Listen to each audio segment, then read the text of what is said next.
Hello, ఎలా ఉన్నారు? కొరమేన్లో రైతులు ముఖ్యంగా ఎదుర్కొంటున్న సమస్య వచ్చేసి మేతలు, ఫీడ్. ఈ ఫీడ్ అనేది రైతులు ఏ ఫీడ్ వాడాలో తెలియక, అసలు ఆ గ్రోత్ వస్తున్నాయో రావట్లో తెలియక, ఇంకోటి ఒకవేళ వాడినా కానీ చాలా రేటు పెట్టేసి ఫీడ్ కొనలేక ప్రధానమైన సమస్య ఎదుర్కొంటున్నారు. మనం అనేది అసలు ఫీడు ఏ విధమైన ఫీడ్ ఎంచుకోవాలి, ఎంత ప్రోటీన్ ఫీడ్ ఎంచుకోవాలి, అసలు ఏ విధంగా తక్కువ రేట్లో తక్కువ కల్చర్లో ఏ విధమైన ఫీడ్ వేస్తే అత్యధికంగా గ్రోత్లు వస్తాయి అనేది ఈరోజు యొక్క టాపిక్. ఈ టాపిక్లోకి వెళ్ళే ముందు మీకు కనుక ఈ వీడియో కనుక నచ్చినట్లయితే లైక్ చేయండి, షేర్ చేయండి, సబ్స్క్రైబ్ చేసుకోండి. ఇక వీడియోలోకి వెళ్ళిపోదాం. కొరమేన్ ఫీడ్కి ముఖ్యంగా 100 రూపాయల నుంచి 110 రూపాయలకి ఫీడ్ ఖర్చులోనే ప్రధానంగా ఖర్చు చేస్తున్నాం. అసలు కొరమేన్కి ఎక్కువ ఖర్చు 90% ఖర్చు ఒక కొరమేను ఫీడ్లోనే అవుతుంది. అసలు ఈ రైతులు 90 రూపాయల నుంచి 100 రూపాయలు కొనలేక అనేది ముందుకు వెళ్ళలేకపోతున్నారు. అసలు తక్కువ క్వాలిటీలో అనేది ఫీడ్ కూడా తీసుకోవడం అనేది కూడా చాలా తక్కువ. మనం అత్యధికంగా మనం తీసుకోవాలంటే కనుక ఖచ్చితంగా 40 నుంచి 42, 45 లోపల ప్రోటీన్ ఫీడ్ మాత్రమే మనం ఎంచుకోండి. ఆ ప్రోటీన్ ఫీడ్ ఎంచుకుంటే ఏంటంటే మనం తక్కువ మేత వేసినా కానీ తక్కువగా 7 నెలల నుంచి 8 నెలల లోపలే మన కేజీ అనేది వస్తుంది. మనం తక్కువ ప్రోటీన్ ఫీడ్ వేసుకుంటే 1.5-2 సంవత్సరాలు అయినా కానీ అది కేజీ ఫీడ్ రాదు. మనం ఆ లోపల వేసినా కానీ మనం వేస్ట్ అవుతాం. ఇంకోటి రెండో విషయం వచ్చేసి ఫీడ్. ఆ ఫీడ్ అనేది నీటిలో మనం ఎంతసేపు అయితే మనం విసిరిన ఎంతసేపు, 1 గంట సేపు కూడా నీటిపై తేలియాడే ఫీడ్ మాత్రమే ఎంచుకోండి. మనం గంట సేపటికి వేసినా కానీ అది నీటిపైన తేలియాడుతుంటే కనుక కొరమేను మళ్ళీ తర్వాత ఆకలి పుట్టి అదే ఫీడ్ని తీసుకుంటుంది. అదే కనుక మనం వేరే విధంగా మనం తక్కువ క్వాలిటీ ఫీడ్ తీసుకున్నట్టయితే అది పావు గంటకే అది నీటిలో మునిగిపోతుంది. ఆ నీటిలో మునిగిపోయి ఏంటంటే నీటి పొల్యూషన్ రావడం వల్ల డిసీజెస్ అవి కూడా వస్తున్నాయి. కాబట్టి నీటి మీద ఎక్కువగా తేలియాడే ఫీడ్ని మాత్రమే తీసుకోండి. గంట సేపటికైనా తీసుకుంటే గంట సేపటికైనా అది కొరమేన్ అనేది దానికి వెళ్ళి తీసుకుంటాం. మరొక విషయం వచ్చేసి స్మెల్, వాసన.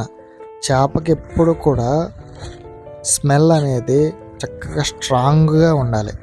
ఫీడు మనం వేసిన ఫీడు మంచి స్మెల్ అనగా ఏంటంటే బ్లడ్ స్మెల్ చక్కగా ఉంటే చేప అనేది కొరమేన్ చేప అనేది ఎక్కడికైనా కానీ ఎంత దూరంలో ఫీడ్ ఉన్నా కానీ ఆ స్మెల్కి వెళ్ళి ఆహారం తీసుకుంటుంది. మనం ఈ విధంగా స్మెల్ వచ్చే ఫుడ్ని మనం తీసుకోవాలి. ఇంకోటి ఏంటంటే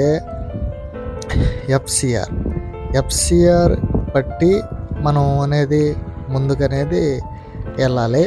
ఇంకోటి కూడా ఏంటంటే రైతులకి ప్రభుత్వం కూడా సబ్సిడీ రూపంలో చాలా వరకు కూడా ఇస్తే బాగుంటుందని మా యొక్క నమ్మకం.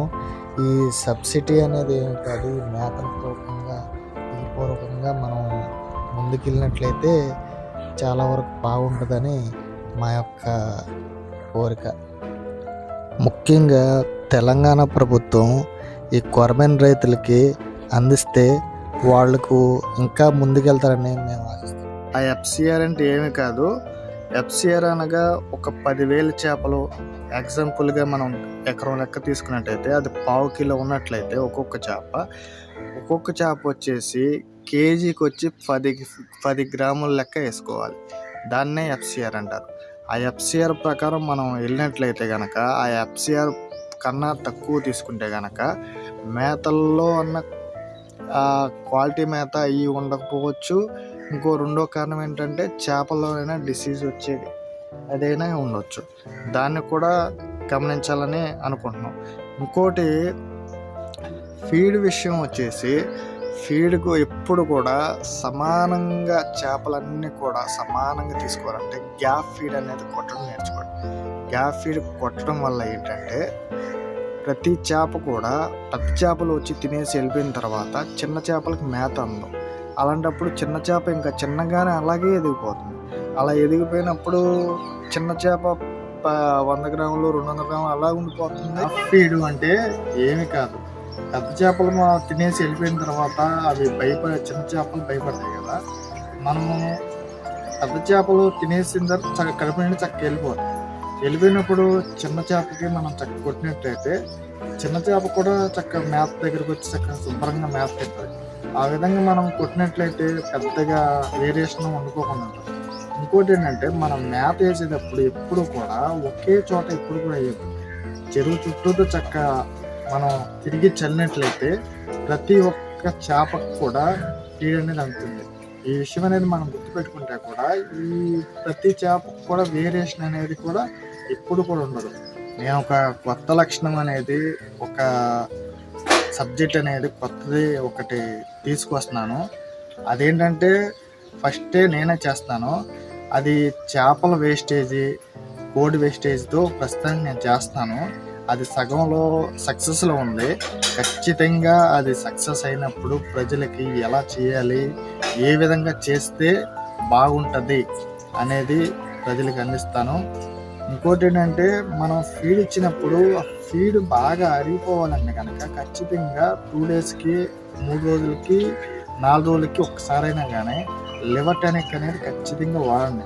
ఆ లివర్ టానిక్ వాడితే కనుక ఫీడ్ అనేది అరుగుదల శక్తి ఎక్కువగా ఉంటుంది. ఆ ఉబ్బిపోయి చేపలు పోయి చనిపోయే ప్రమాదాలను కూడా ఉండదు.